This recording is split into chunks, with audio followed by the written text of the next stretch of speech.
Assalamualaikum warahmatullahi wabarakatuh. Waalaikumsalam warahmatullahi wabarakatuh. Bismillahirrahmanirrahim.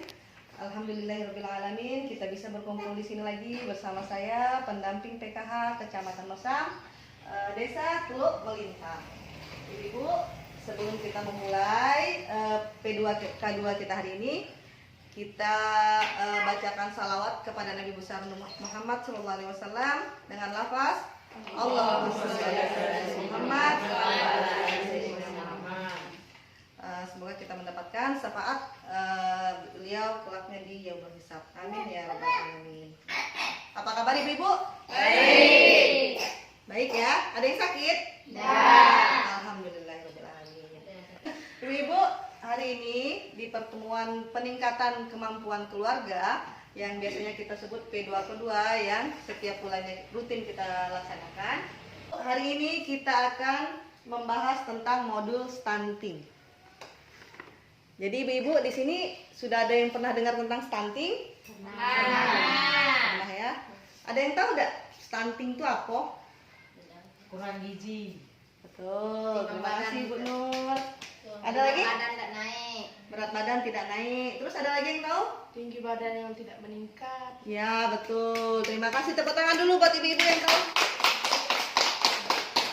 Nah ibu-ibu, saya akan menjelaskan apa itu stunting, apa penyebabnya, dampak stunting itu apa, dan cara-cara pencegahan stunting. Jadi ibu-ibu, stunting itu adalah kondisi di mana tinggi badan dan berat badan anak tidak sesuai dengan umurnya, karena terjadinya gagal tumbuh, gagal kembang, dan gagal metabolisme. Ya, itu yang dinamakan stunting. Stunting ini ibu semuanya ada penyebabnya, ya. Setiap hal yang terjadi, penyakit atau apa itu ada penyebabnya kan? Ada sebab, ada akibatnya. Nah kan kita bahas nih sekarang penyebab dari stunting. Penyebab dari stunting ini ada dua ibu. Ada yang langsung menyebabkan stunting, ada yang secara tidak langsung menyebabkan stunting. Yang langsung menyebabkan stunting, apabila ibu tidak melakukan ini, maka akan langsung menyebabkan stunting. Penyebab dari stunting itu ibu-ibu ada dua, penyebab langsung dan penyebab tidak langsung. Penyebab langsung itu yang pertama adalah kurangnya asupan gizi atau gizi buruk. Jadi ibu-ibu yang anaknya tidak mendapatkan gizi yang baik dari dalam kandungan hingga 2 tahun, itu akan menyebabkan stunting. Kemudian penyebab lainnya itu penyakit berulang seperti diare, infeksi saluran pernapasan, dan cacingan. Jadi ibu, anak yang sering infeksi itu, misalnya tiba-tiba bentar-bentar dia diare, bentar-bentar muntaber, terus sering batuk, sering pilek, pokoknya terus-terusan, nah kan sering lah, bentar-bentar sakit, itu bisa menyebabkan stunting. Kenapa begitu ibu? Karena asupan gizi yang masuk ke dalam tubuhnya tadi tidak terserap dengan baik, karena sering infeksi kan. Walaupun infeksi bakteri atau virus ya, kalau berulang itu bisa menyebabkan stunting. Yang ketiga, kurangnya imunisasi. Ibu-ibu, makanya saya selalu mengingatkan ibu-ibu untuk selalu datang ke posyandu. Kan sebagai KPM PKH itu, ibu-ibu punya kewajiban untuk datang ke posyandu, membawa anak-anak ibu yang balita ya. Jangan sampai anak-anaknya tidak imunisasi ya ibu-ibu. Kemudian penyebab tidak langsung ini maksudnya kalau ibu-ibu tidak melakukan ini secara tidak langsung bisa menyebabkan stunting. Jadi apa saja ibu? Kurangnya stimulasi atau perangsang. Stimulasi itu ibu-ibu diberikan. Tahu nggak stimulasi itu apa? Perangsang itu tahu? Jadi ibu, dari dalam kandungan kita sudah memberikan stimulasi.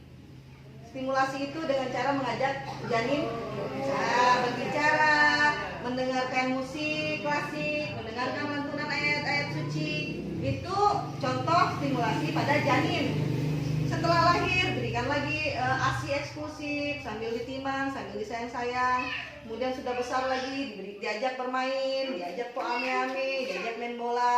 Terus besarnya lagi diajak keluar main bola, melihat taman, melihat alam sekitar.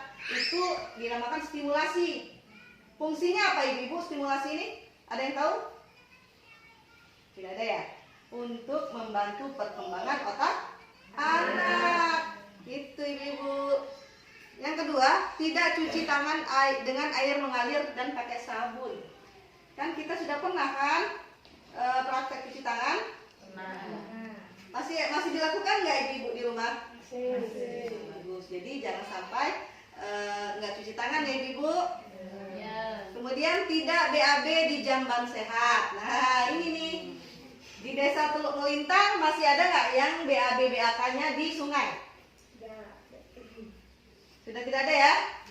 Karena secara tidak langsung bisa menyebabkan stunting karena sungai yang tercemar akan kotor, akan menyebabkan penyakit. Betul. Terus tidak datang ke posyandu dan layanan kesehatan. Anak-anak dari usia 0 sampai 6 tahun itu wajib datang ke posyandu untuk mengecek kesehatannya ibu-ibu. Misalnya mengukur tinggi badan, menimbang berat badan, dan imunisasi lengkap. Ya ibu-ibu ya, jangan sampai terlewat ya. Jadi sudah paham tentang penyebab-penyebab stunting? Nah, terima kasih. Selanjutnya kita akan membahas dampak stunting. Jadi ibu-ibu, dampak stunting itu tidak boleh dianggap remeh dan enteng ya ibu-ibu ya. Apalagi desa Teluk Melintang itu berada di urutan ketiga di lokus stunting di Batanghari.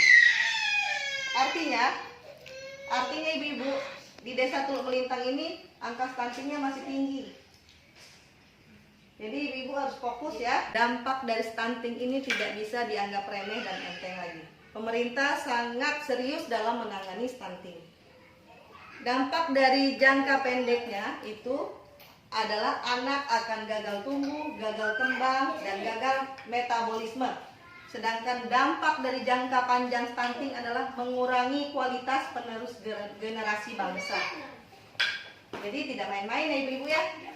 Karena stunting ini masalah yang sangat serius.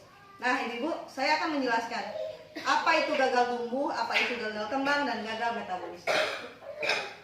Gagal tumbuh adalah kenaikan berat badan yang tidak sesuai, bahkan tidak naik ataupun turun. Itu namanya gagal tumbuh. Kalau gagal kembang adalah kondisi di mana anak mengalami keterlambatan pertumbuhan. Misalnya BB-nya tidak naik. Terus apa lagi? Lambat dalam, misalnya pergerakan dalam berbicara lambat. Ya, betul. Kemudian yang terakhir gagal metabolisme, yaitu kondisi kelainan medis yang mempengaruhi produksi sel tubuh anak. Yang ketiga adalah gagal metabolisme, adalah kelainan medis yang mempengaruhi produksi sel tubuh anak. Jadi ibu, dampaknya ini nanti anaknya lebih sering sakit. Ya? Jadi ibu udah paham kan apa itu dampak dari stunting? Sudah paham?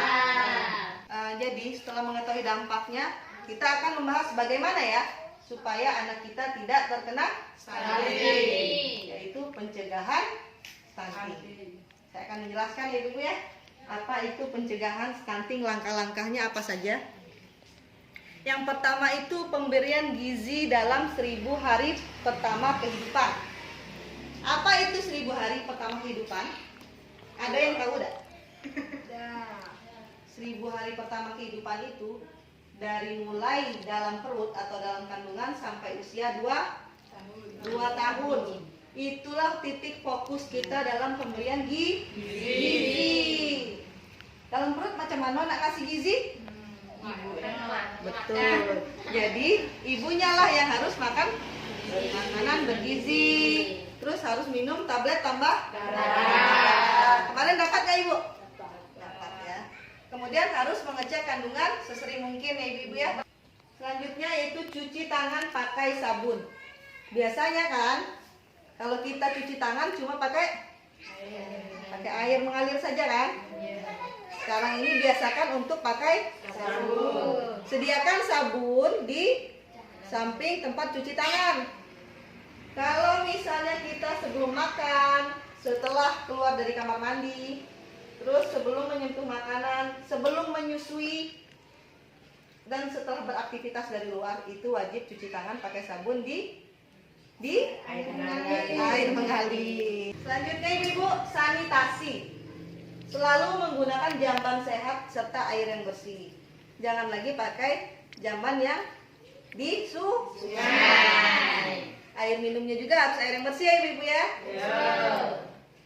Selanjutnya imunisasi. Yang tadi saya bilang wajib datang ke posyandu. Imunisasikan anaknya sesuai dengan jadwalnya ibu ya. Kemudian melaksanakan stimulasi pada janin bayi baru lahir sampai usia 6 tahun. Lihat ibu, dari masa kehamilan, bayi, kemudian balita, itu wajib diberi stimulasi agar otak anak berkembang dengan baik. Nah ibu-ibu, ada yang mau ditanyakan? Tidak ada? Kalau begitu nih ibu, biar kita semangat, kita yel-yel dulu ya. Berikan diri terbaik. Starting. Are you ready? Nah ibu-ibu, sekarang saya mau tanya, di sini ada nggak yang anaknya diduga stunting? Ada. Ibu-ibu boleh melaporkan ke saya sebagai pendamping sosial dan bidan di desa. Nanti kami akan merujuk ke fasilitas kesehatan terdekat, yaitu puskesmas, biar ditangani oleh ahlinya langsung. Ya, semakin cepat terdeteksi akan semakin cepat ditangani ya ibu ya. Nah ibu, kira-kira segitulah ini pemaparan dari saya tentang stunting. Semoga apa yang saya berikan hari ini dapat bermanfaat untuk kita semua dan dapat ibu-ibu terapkan di rumah juga. Mudah-mudahan kita dan semua orang-orang yang ada di Teluk Lintang ini bisa mencegah anak-anak kita bebas dari stunting. Sekian dari saya. Assalamualaikum warahmatullahi wabarakatuh.